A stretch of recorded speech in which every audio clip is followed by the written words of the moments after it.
pendidikan agama kita. Masing-masing guru agama apapun di Indonesia, mengajarkan kepada muridnya, agama kami yang paling benar, semuanya agama sesat, agama kafir, agama neraka. Saya kira kita perlu rubah redaksinya, tidak perlu seperti itu ya.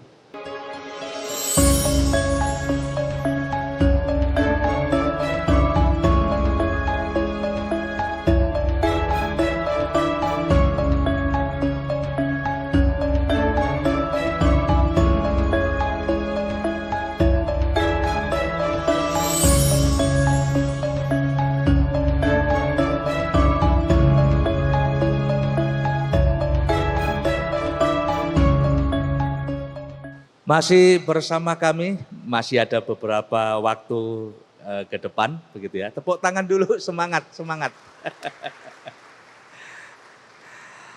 Oke, sebelum ke Mas Faisal, mumpung saya ingat Prof. Nasar. Prof. Nasar ini tidak sekedar mewacanakan tentang nilai-nilai toleransi baik dalam praktek pengajaran maupun dalam berbagai tulisan yang saya lihat di sejumlah media massa, jurnal, ya, medsos begitu ya. Tetapi saya lihat setidaknya dalam 2 tahun terakhir ini, ketika acara hari ulang tahun Republik Indonesia 17 Agustus begitu, saya lihat Prof. Nasar ini juga mengundang tokoh-tokoh lintas agama. Dari Kristen, Hindu, Buddha, Konghucu begitu, dan saya juga mendengar cerita ya mereka ikut dalam perlombaan 17 Agustusan. Ini para pemirsa ini ya, ini para pendengar ini pengen tahu cerita dari Prof. Nasar itu bagaimana itu Prof? Menarik sekali ini. Ini pertama dalam sejarah Indonesia teman-teman, kita merayakan 17 Agustus di halaman Istiqlal, lintas agama, lintas kepercayaan. Jadi semua kita undang termasuk kelompok penghayat ya. Karena bagaimanapun juga mereka juga adalah manusia kan. Mereka juga adalah warga negara Indonesia. Ya, jadi kami mengundang semua di dalam upacara kenegaraan mensyukuri kemerdekaan kita ini lintas agama. Orang nomor 1 pimpinan agama itu datang dengan pakaian kebesarannya di Istiqlal.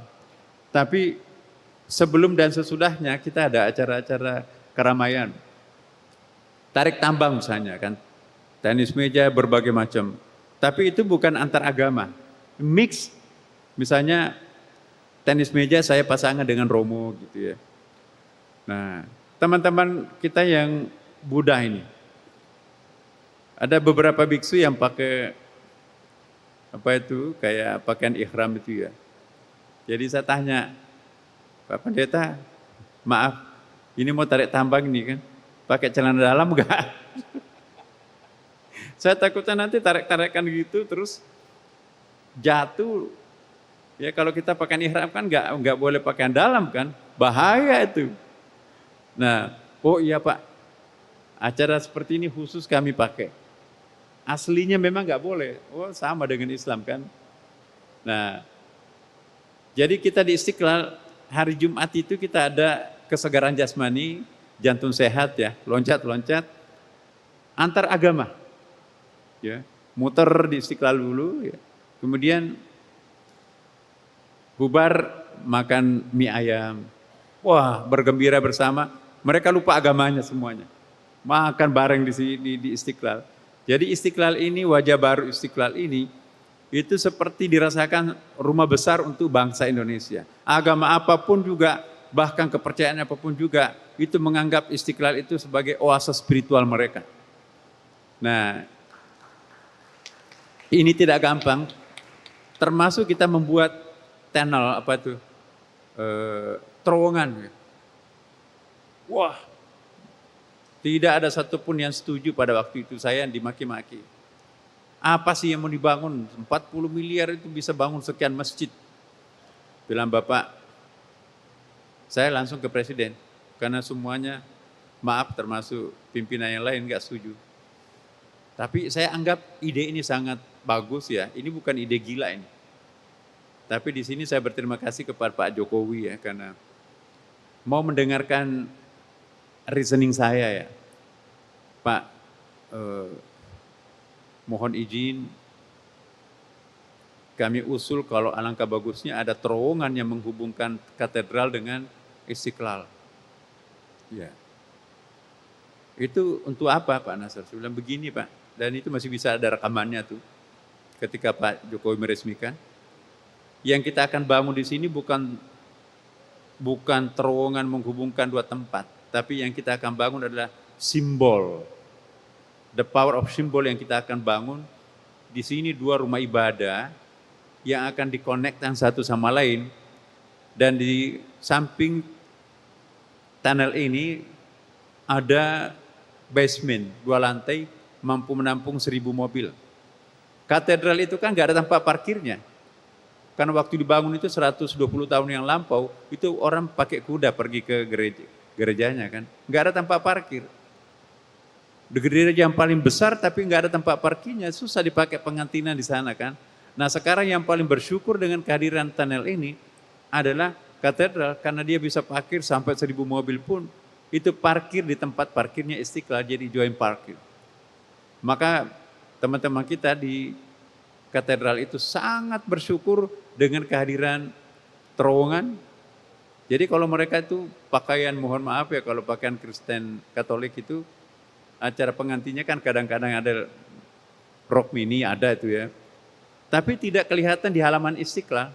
Begitu parkir ke bawah, lewat terowongan keluar, udah munculnya di mulut pintunya katedral ya kan. Demikian pula pada saat keluar ya kan.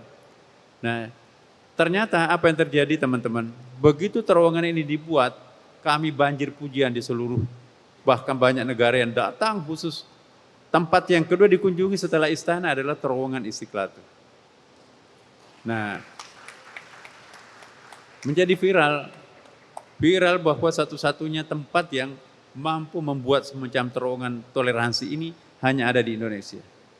Baru sekarang memuji, dulu dicerca. Jadi teman-teman jangan takut berpikir lain. Ya, kadang-kadang memang di awalnya itu tantangan, tapi setelah kita membuktikan apa manfaatnya, apa hasilnya, baru sekarang kita panen pujian. Terima kasih. Terima kasih Prof. Nasar, sangat menginspirasi. Harusnya pengurus masjid, takmir-takmir masjid juga mengikuti apa yang sudah diberikan contoh oleh beliau begitu. Mempraktekkan begitu, mengundang tokoh agama begitu. Baik, saya bergeser ke Pak Faisal ini. Direktur Utama PT Pos Indonesia tentu sudah banyak berkontribusi untuk mencerdaskan anak-anak bangsa. Memberikan beasiswa, mempermudah mahasiswa untuk mereka membayar lewat Pospay ya, dengan memanfaatkan smartphone, bahkan sudah menjangkau daerah-daerah yang terpencil, yang tidak terjangkau oleh listrik. Seperti itu ya, tetapi ini hasil riset ini ya, ini hasil riset. Bahwa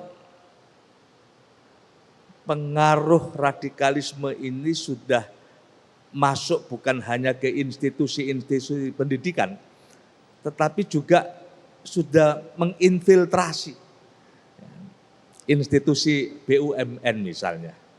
Banyak disebut di sana begitu ya. Benar nggak ini Mas? Seperti itu. Ini mumpung ada Direktur PT Pos ini langsung klarifikasi nih. Silakan Mas. Jadi begini, saya tidak mewakili BUMN gitu ya, tapi saya mencoba membuat analisa.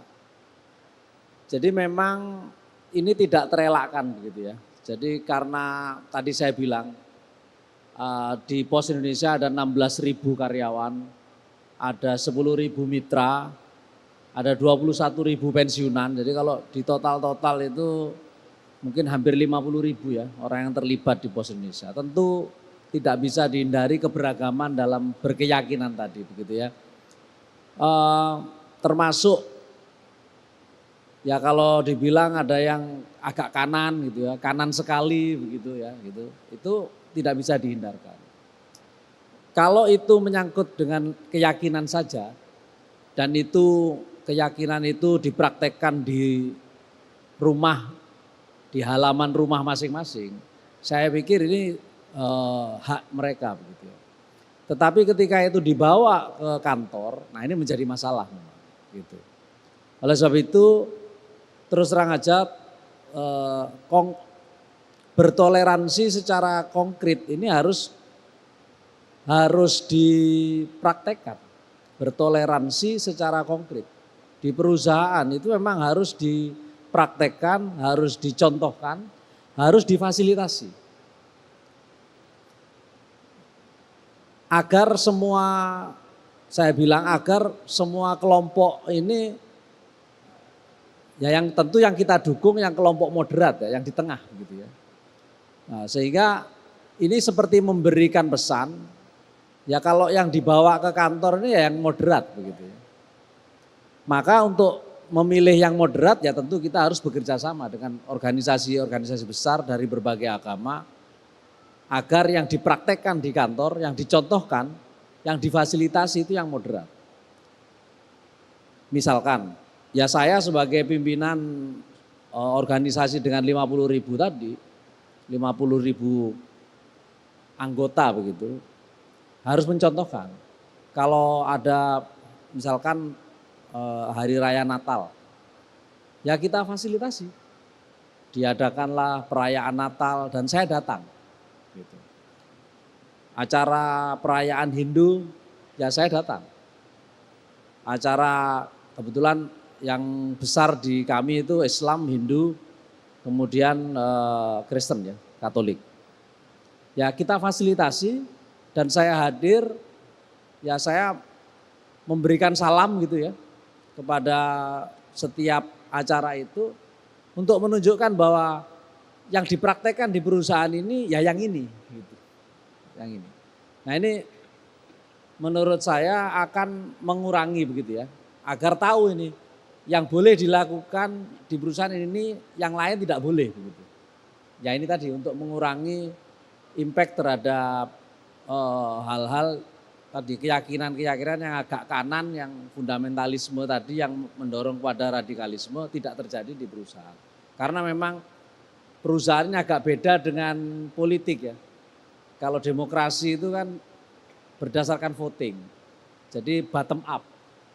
Kalau di perusahaan ini kan mirip dengan militer, dia top down. Nah untuk menjaga supaya, kenapa harus top down? Ya agar perusahaan ini satu komando begitu. Agar kondusif suasananya sehingga bisa berprestasi begitu. Oleh sebab itu seperti saya bilang tadi, toleransi ini tidak boleh hanya diucapkan, tapi harus benar-benar dipraktekkan gitu. Ada hal yang menarik dari Prof. Nazar tadi tentang tadi ya bagaimana memfasilitasi berbagai keyakinan dikatakan di masjid begitu ya. Memang ini belum kita lakukan, tapi memang di beberapa negara yang saya lihat misalkan di pos negara lain yang saya datangi, itu mereka sudah menyediakan semacam tempat meditasi lah gitu ya. Jadi satu tempat ibadah yang bisa dipakai rame-rame gitu. Orang Islam bisa sholat di situ, yang orang Buddha atau Hindu bisa berdoa di situ, yang Kristen bisa berdoa di situ. Ya mungkin karena di negara-negara tersebut tidak ada majority gitu ya. Ataupun kalau ada majority ya situasinya tidak seperti di Indonesia begitu. Idealnya menurut saya di kantor-kantor yang besar itu memang harus ada semacam itu, ruang ibadah bersama yang bisa dipakai semua orang, sehingga itu sebenarnya bisa menjadi jalan untuk tadi memperlihatkan bahwa toleransi ini benar-benar dipraktekkan di perusahaan. Hanya saja mungkin kalau di Indonesia ini agak sensitif ya. Tapi menurut saya bukan tidak bisa dipraktekkan. Ada musola tapi ada ruang meditasi misalkan. Sehingga nanti ruang itu bisa digunakan untuk tadi bermeditasi. Karena hari ini banyak isu tentang stres di tempat kerja, banyak depresi gitu ya. Karyawan depresi, karyawan stres. Nah ini kalau dengan adanya ruang meditasi mungkin bisa mengurangi stres tadi dengan masing-masing agama bisa berdoa. Nah ini mungkin ini idealnya ada tapi kita belum praktekkan karena belum perlu perlu dialog dulu ini. Jangan-jangan jadi isu sensitif, jadi persepsinya lain. Saya rasa itu. Terima kasih. Satu lagi, Mas Faisal. Jadi mungkin praktek itu hanya di tataran elit, tetapi mungkin di tingkat karyawan mungkin belum. Tapi mungkin barangkali ada langkah-langkah antisipasi untuk mencegah virus radikalisme itu masuk di dalam institusi PT POS yang Bapak pimpin misalnya. Nah ini jadi kita itu begini, tiap tahun setiap karyawan BUMN itu harus menandatangani namanya etika dalam bekerja. Jadi etika dalam bekerja itu di dalamnya poin-poinnya termasuk toleransi tadi. Jadi keberagaman, toleransi itu masuk dalam poin. Nah orang harus menjawab beberapa pertanyaan, kalau nggak salah 20 pertanyaan, yang kalau dijawab minimal 90% dia akan dapat sertifikat itu. Jadi sebagai komitmen terhadap etika berorganisasi, etika bekerja. Nah, di dalamnya, dalam poin-poin itu termasuk toleransi dalam beragama, menghargai perbedaan, menghargai keberagaman dan seterusnya. Sehingga ya itu memang tidak menjamin orang itu tidak menjadi fundamentalis atau radikalis gitu ya. Tapi setidaknya setiap tahun dia di reminding perilaku-perilaku apa yang do and don't. Nah kira-kira seperti itu. Termasuk terkait dengan integritas, governance, termasuk yang dikatakan Kiai Zawawi Imron tadi soal korupsi, termasuk gratifikasi, itu ada dalam pertanyaan-pertanyaan itu. Sehingga setiap tahun, setiap karyawan di-reminding lagi dengan menjawab pertanyaan itu. Itu saya pikir setidaknya mereka kita pengaruhi dengan pertanyaan-pertanyaan itu. Dan dipaksa untuk menjawab sesuai dengan yang kita inginkan. Gitu, kira-kira seperti itu. Jadi ya termasuk tadi sudah saya bilang di awal, kita bentuk binroh ya, pembinaan rohani yang setiap pembina rohaninya sudah kita arahkan di yang moderat, gitu ya, yang moderat. Nah, kira-kira seperti itu Mas, terima kasih. Ini saya tambahkan Mas, jadi ini teman-teman ya PT POS ini salah satu manfaat yang kami rasakan, mungkin karena secara fisik juga bertetanggaan Istiqlal ya. Jadi di Istiqlal itu kan ada business center kan, kita ada IGF, seluruh kebutuhan pokok jamaah Masjid Istiqlal itu kita fasilitasi di IGF dan kerjasama dengan PT POS. Contohnya kebutuhan pokok misalnya beras, kebutuhan pokok bahkan sampai busana muslim itu sudah sekarang mulai bekerja. Jadi teman-teman dari daerah butuh, kan kita jualan di metaverse, kita sudah punya teknologi metaverse di Istiqlal. Nah itu melalui jasa POS itu kita layani seluruh pembeli. Bayangkan teman-teman, kami dapat data dari pihak yang berwenang, keuntungan minimarket per tahun itu 40 triliun per tahun. Mengalahkan supermarket yang hanya untungnya itu sekitar 4 triliun per tahun. Jadi supermarket di seluruh Indonesia itu sekarang terancam gulung tikar. Kenapa? Digantikan oleh minimarket yang masuk ke gang-gang bahkan. Nah sekarang kami punya program masjid memfasilitasi umatnya. Mungkin juga nanti akan ditiru, gereja memfasilitasi umatnya.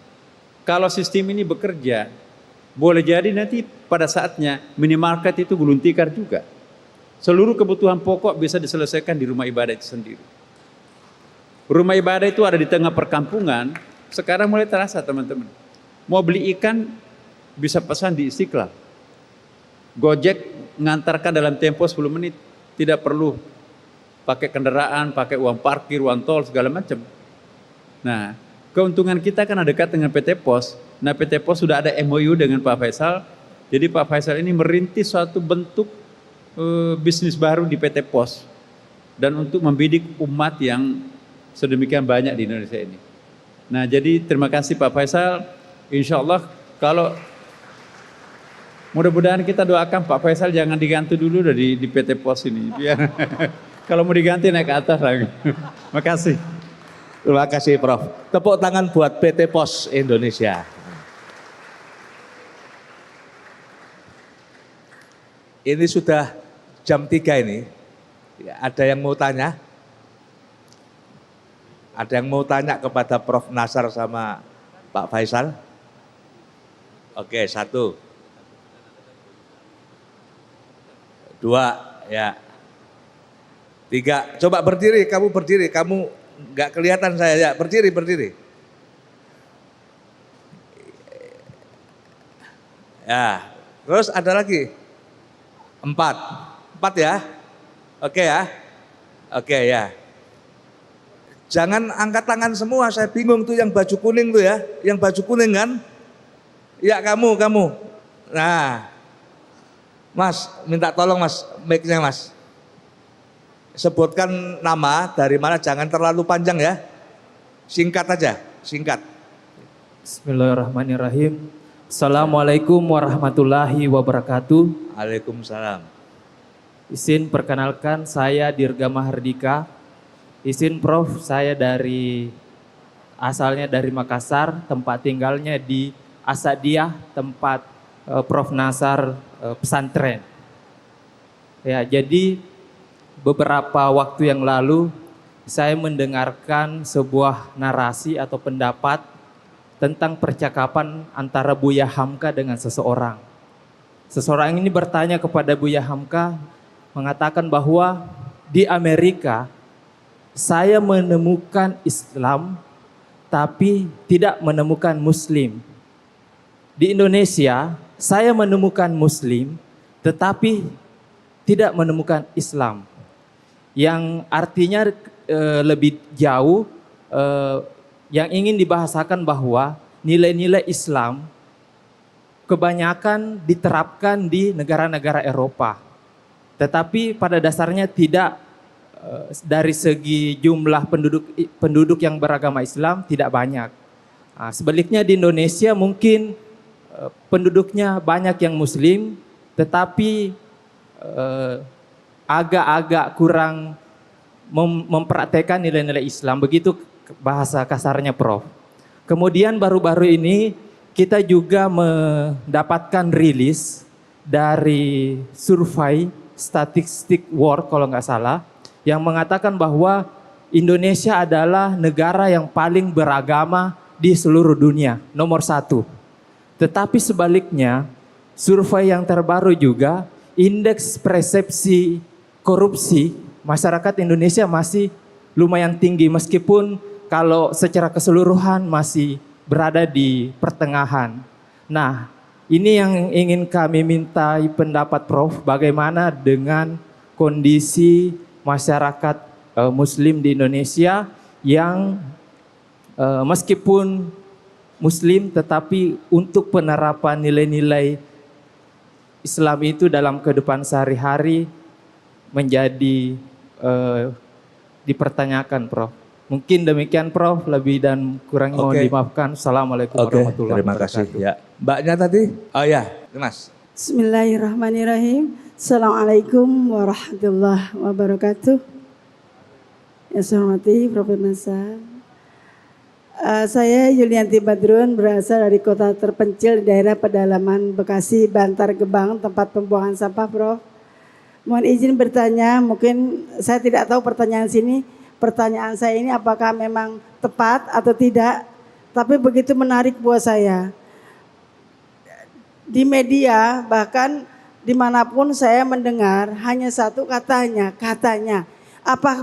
apakah benar kurikulum pendidikan keagamaan itu dihilangkan dari dunia pendidikan? Sedangkan kalau kita lihat sekarang ini anak-anak kita Masya Allah, tidak perlu saya berkata, mungkin Bapak Ibu semua bisa melihat kondisi di lapangan apa yang terjadi pada siswa-siswi kita. Itu saja, terima kasih Prof. Assalamualaikum warahmatullahi wabarakatuh. Waalaikumsalam warahmatullahi wabarakatuh. Ya, mbaknya tadi, mana coba berdiri? Ah itu ya, singkat ya.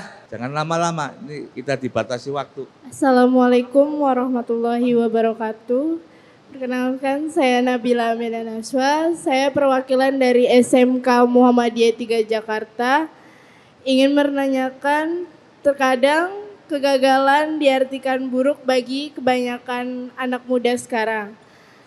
Apakah ada saran dari Bapak agar anak muda tidak takut untuk gagal sehingga dapat bangkit dan mewujudkan negara serta bangsa yang ideal?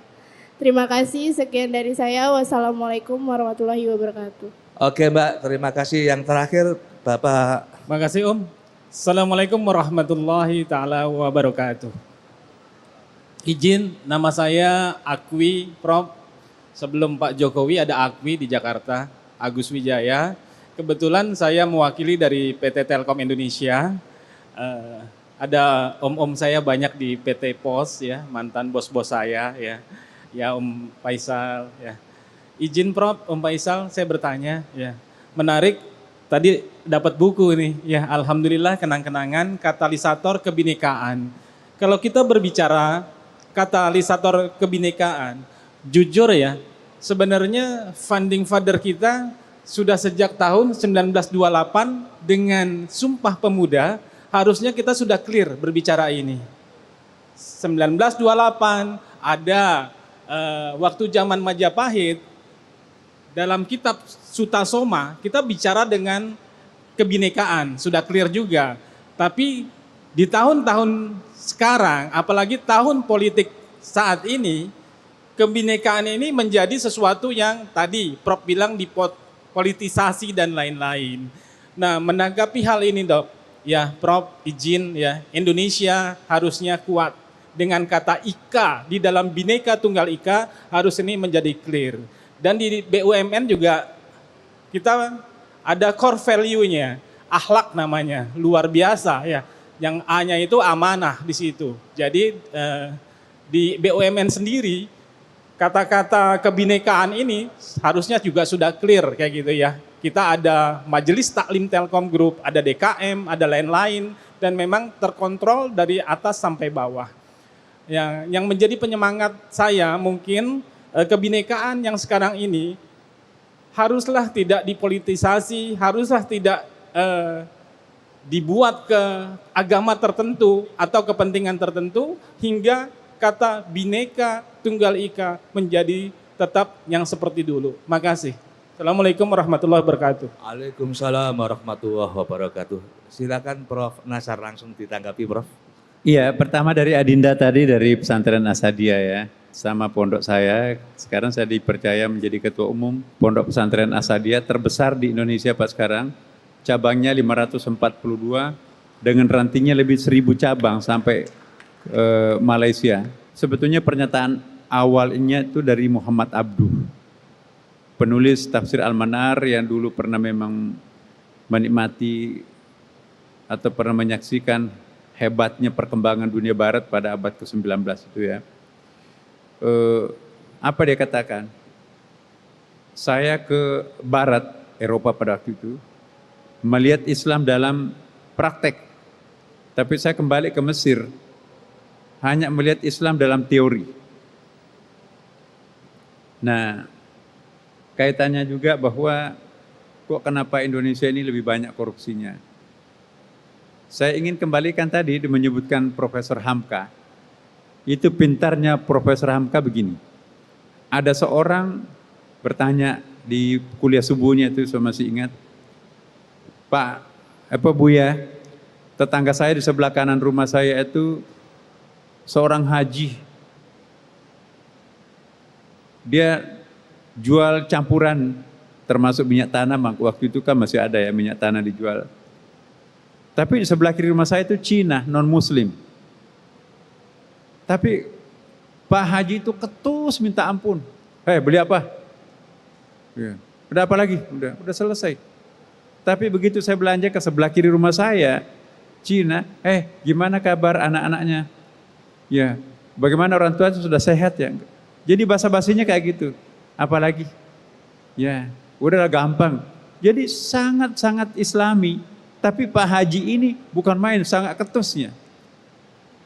Jawabannya Profesor Hamka, untung dia haji, untung dia Islam. Kalau dia tidak haji, tidak Islam, akan lebih parah lagi. Tapi kenapa yang sebelah kiri? Coba, dia belum bersyahadat tuh. Apalagi kalau sudah bersyahadat, akan lebih baik lagi gitu. Nah, jadi Pak Hamka ini juga punya kemampuan dialektik untuk menjawab pertanyaan yang itulah yang membuatnya diterima semua pihak kan. Jadi dia ke NU menjadi NU, dia ke Muhammadiyah, Muhammadiyah. Nah, sama dengan Buya kan, Syafi'i Ma'arif itu dia nggak pernah membedakan ini orang Muhammadiyah, ini orang NU. Siapa yang konsen terhadap kemanusiaan, dia adalah temannya. Sekalipun Muhammadiyah kalau dia tidak konsen dengan ideologinya, ya udah dia tetap berjarak. Nah, jadi saya kira inilah beliau. Nah, kemudian juga korupsi di Indonesia. Iya, kita tahu semuanya lah. Jadi bagaimana korupsi di Indonesia ini, sebetulnya kita sudah punya banyak hukum. Kalau kita baca peraturan-peraturan yang bisa mencegah orang untuk melakukan korupsi begitu banyaknya.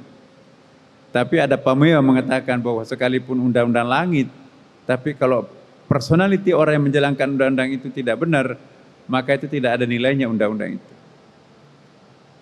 Sekalipun undang-undang itu adalah sangat sederhana, tapi yang menjalankan undang-undang itu adalah sangat konsisten, sangat ideal, maka itu pun juga akan sangat ideal hasilnya. Jadi saya kira belum berjumpa antara baiknya undang-undang dan pelaku undang-undang itu, ini yang perlu kita jawab masa akan datang. Tapi juga saya ingin mengingatkan kepada kita semua, jangan terlalu simpel membandingkan Indonesia dengan negara-negara lain, misalnya Brunei dengan sekian penduduknya, Singapura, Malaysia, itu kan negara sejengkalnya Indonesia tuh. Indonesia ini terlalu besar ya teman-teman. Dari ujung ke ujung itu 9 jam kita terbang tuh. Dan penduduknya pun juga coba bandingkan Malaysia cuma 40 juta kan. Jadi tidak lebih tepat untuk membandingkan sebuah negara kecil dengan negara bangsa Indonesia ini. Tetapi bukan alasan bahwa kita tidak boleh menerima kenyataan seperti ini. Tetap ini PR kita yang terbesar, bagaimana menciptakan suatu masyarakat yang berkemanusiaan, yang jujur, ini tantangan kita di Indonesia. Nah, kemudian juga yang kedua, kurikulum pendidikan agama di Indonesia. Saya juga sering meneriakkan ini, kurikulum ini. Kurikulum yang kita gunakan, terutama kurikulum pendidikan Islam, masih merujuk kepada konsep-konsep yang disusun di dalam masyarakat Timur Tengah. Yang kondisi objektif budayanya, ya sistem sosialnya, terutama masyarakat mereka itu adalah masyarakat kontinental. Masyarakat kita kan masyarakat maritim. Jadi tidak simetris ya. Menerapkan konsep fikih Timur Tengah di dalam masyarakat Indonesia, pasti banyak hal-hal yang terasa asing buat orang yang berbudaya Indonesia. Maka itu saya dalam tulisan-tulisan saya itu di artikel, perlunya kita segera menyusun fikih ala Indonesia. Kita ini kan adalah masyarakat yang berbudaya maritim. Fikih-fikih yang ada sekarang ini semuanya disusun dalam masyarakat yang kontinental, yang stratifikasi sosialnya itu bertingkat-tingkat, kasta-kastanya banyak. Kita ini kan masyarakat Indonesia ini tapak kasta ini. Ya, banyak contoh fikih siasa. Sampai sekarang di pondok pesantren masih diajarkan Darul Harb, negara musuh. Dalam era nation state seperti sekarang ini, negara bangsa, kan enggak relevan lagi kita bicara tentang negara musuh. Apa Amerika mau dianggap negara musuh karena beda agama? Umat Islamnya di situ banyak sekali. Apa tetangga kita misalnya Singapura mau dianggap negara musuh? Jadi kata-kata negara musuh, Darul Harb itu saya kira sudah tidak perlu diperkenalkan lagi di dalam masyarakat santri atau masyarakat umat Islam itu. Nanti alam bawah sadarnya, wah ada negara musuh kok. Kenapa gak kita ganti negara sahabat? Jadi hukum diplomasi agama sekarang harus dibangkitkan ini. Ini menurut pendapat saya. Nah kemudian juga pendidikan agama kita. Masing-masing guru agama apapun di Indonesia, mengajarkan kepada muridnya agama kami yang paling benar, semuanya agama sesat, agama kafir, agama neraka. Saya kira kita perlu robah redaksinya, tidak perlu seperti itu ya. Oke lah, semua agama itu baik, tapi tidak semua agama benar menurut pendapat mereka. Lakum dinukum waliyadin itu kan bagus sekali itu ya. Jadi kalau sejak dini kita belajar, kita mengajarkan agama Islam mengatakan hanya satu-satunya agama yang benar, yang lainnya agama neraka, yang lainnya najis. Agama lain juga mengajarkan hal yang sama. Bagaimana kita bisa kompak, bagaimana bisa menyatu. Maka itu memang perlu ada kurikulum yang menciptakan suatu keserasian bahwa kita ini masyarakat yang plural. Istilah-istilah yang berkembang di dalam kurikulum itu pun juga harus ditinjau menurut hemat saya. Kemudian juga dari SMK itu ya, saya nggak jelas. Jadi menyangkut masalah negara ya, negara ideal buat saya itu adalah negara yang mempunyai kesadaran kemanusiaan. Kalau warga negara ini mempunyai kesadaran kemanusiaan yang sangat tinggi, alam bawah sadar kita itu penuh dengan tenggang rasa, sesuai dengan budaya asli kita bangsa Indonesia, saya kira tidak perlu banyak undang-undang yang lahir, Indonesia akan tetap menjadi negara ideal. Jadi persoalan kita sekarang ini adalah adanya semacam disrupsi, adanya kekacauan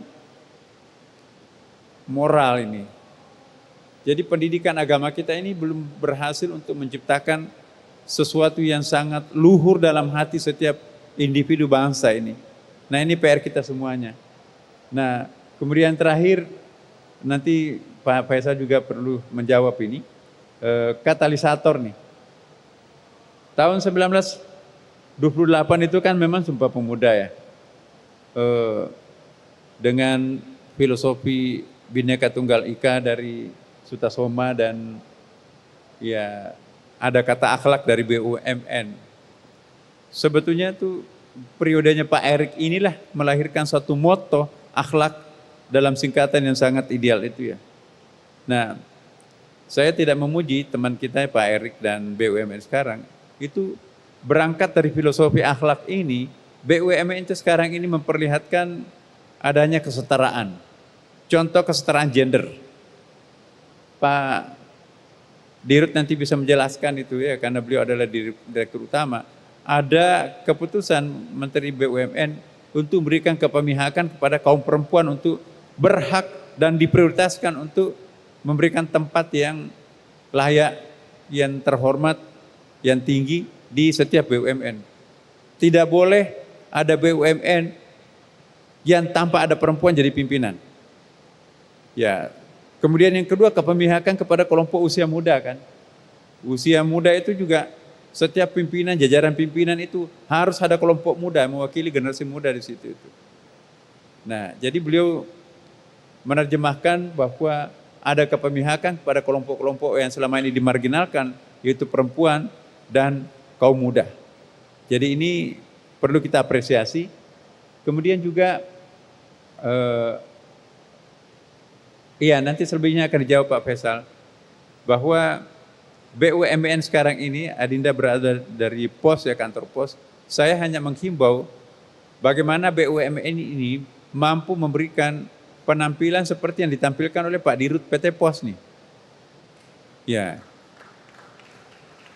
saya kira ini langkah berani yang dilakukan oleh Dirut PT Pos, mau menampilkan kepemihakannya terhadap kelompok-kelompok yang memang betul-betul membutuhkan bantuan ya kan. Jangan yang dibantu sudah yang gede, karena di situ ada kepentingannya. Nah, CSR-nya BUMN itu kita lihat ada BUMN juga yang menurut hemat saya tidak jujur lah, memberikan bantuan terhadap ada yang lebih penting yang dibantu, tapi kok bukan itu yang dibantu. Karena ada kepentingan-kepentingan tertentu yang sangat subjektif di situ. Nah ini yang masih ada di BUMN. Maka itu saya kira PT Pos ini ya perlu dicontoh oleh BUMN yang lain, bahwa CSR-nya itu sedapat mungkin diberikan kepada orang yang paling berhak. Nah seperti apa yang kita lakukan sekarang ini kan pencerdasan warga masyarakat kita. Coba kalau semua BUMN melakukan hal yang sama, saya sangat yakin efektivitas masyarakat ini sangat penting untuk menciptakan suatu kebersamaan. Terima kasih. Baik, saya ingin gini, saya coba hubungkan akhlak dengan Sumpah Pemuda. Jadi kalau Sumpah Pemuda yang dicanangkan pada tahun 1928 itu kan semacam kebulatan tekad. Kebulatan tekad bahwa kita akan, baru akan ya waktu itu ya, kita akan berbahasa satu, ya bahasa Indonesia, berbangsa satu, bangsa Indonesia. Itu kebulatan tekad waktu itu. Karena waktu itu tidak semua rakyat Indonesia berbahasa Indonesia. Sejak saat itulah tekad itu dicoba dari generasi ke generasi untuk diimplementasikan. Atau tekad itu adalah tekad mempunyai budaya, satu budaya Indonesia. Kira-kira seperti itu ya. Dan hari ini kalau kita hitung 1928, hari ini 2023, berarti sudah berapa puluh tahun ini? Sudah hampir 100 tahun ya, 5 tahun lagi 100 tahun Sumpah Pemuda. Kalau ditanya apakah sudah tekad yang dicanangkan tahun 28 ini sudah 100% terimplementasi, saya bilang belum. Padahal sudah hampir 100 tahun. Terbukti dengan masih banyaknya perpecahan, masih berbanyaknya ketidakutuhan ya dalam wilayah Indonesia dan seterusnya gitu ya. Konflik-konflik itu sebetulnya kebulatan tekad sumpah yang dicanangkan tahun 2008 itu belum 100% terjadi gitu. Jadi hampir 100 tahun. Ini saya coba merefleksikan. Akhlak yang dicanangkan oleh Pak Erick Thohir itu baru 3 tahun. Akhlak itu kan kebulatan tekad sama dengan Semuda. Bahwa Kementerian BUMN dan seluruh BUMN dan seluruh karyawan BUMN dan seluruh partner mitra BUMN harus berbudaya akhlak. Itu 3 tahun yang lalu baru dicanangkan. Ini semacam kebulatan tekad bahwa kita akan berbudaya akhlak. Amanah, kompeten, loyal, harmoni, adaptif dan kolaboratif. Itu kebulatan tekad. Dan ketika kita baru berjalan 3 tahun ya tentu saja masih jauh. Ya, artinya budaya akhlak itu belum benar-benar terinternalisasi ke seluruh karyawan, ke seluruh mitra, ke seluruh keluarga karyawan. Bahkan diminta oleh Pak Menteri sampai keluarga karyawan. Itu bayangkan kan kalau Pos Indonesia ada 50.000, berarti ada plus kali 3 itu ada 150.000 yang harus dibudayakan akhlak ini. Dan ini bukan perjalanan yang gampang. Baru sosialisasi, baru komunikasi, baru diperkenalkan, dihafalkan. Hafal aja belum, apalagi jadi perilaku kan. Ini akan masih panjang. Jadi saya pikir terkait dengan budaya akhlak ini memang tidak bisa diukur dalam 3, 4, 5 tahun. Mungkin baru nanti setelah 10 tahun baru terasa impact dari budaya akhlak ini. Namun, nah ini namun ya, namun bukan berarti karena lama terus tidak kita lanjutkan. Nah ini terus terang aja permasalahan di kepemimpinan kita ini, nanti menterinya ganti lagi budayanya. Lah ini yang bahaya. Menurut saya apa yang sudah dicanangkan, ya ini harus dilanjutkan oleh pemimpin-pemimpin berikutnya. Agar benar-benar terinternalisasi dan menjadi benar-benar budaya perusahaan. Budaya karyawannya, keluarganya, dan seluruh mitra-mitranya. Jadi saya pikir itu saya coba tadi refleksikan Sumpah Pemuda yang hampir 100 tahun aja rasanya belum selesai. Apalagi ini akhlak yang baru 3 tahun. Mudah-mudahan harapan saya kepemimpinan kita di Indonesia secara keseluruhan ini melanjutkan hal-hal yang baik. Yang jelek ya ditinggalkan. Sama di BUMN kita lanjutkan hal-hal yang baik, yang jelek kita tinggalkan. Dengan demikian maka saya yakin Indonesia, BUMN, bahkan organisasi manapun kalau mempunyai model seperti ini, growth mindset, mindset yang berkelanjutan dan terus memperbaiki diri, insya Allah kita tidak akan kalah dengan negara-negara maju yang lainnya. Terima kasih. Baik, terima kasih kepada Bapak Profesor Dr. Kiai Haji Nasaruddin Umar dan Bapak Dr. Faisal Jumadi. sudah memberikan perspektif dan wawasan yang luas kepada kita. Dan tak terasa ini sudah menunjukkan pukul 15.30. Harusnya jam 15 kita selesai, tapi enggak apa-apa, kita lewat setengah jam ya. Banyak ilmu yang kita dapat begitu, dan nanti masih ada segmen lagi yang kedua, ketiga, keempat, sampai malam begitu. Oke, sekali lagi kami ucapkan terima kasih kepada Profesor Dr. Kiai Haji Nasaruddin Umar. Terima kasih Kiai, terima kasih, dan Pak Faisal, terima kasih. Kami kembalikan kepada panitia. Wassalamualaikum warahmatullahi wabarakatuh. Waalaikumsalam.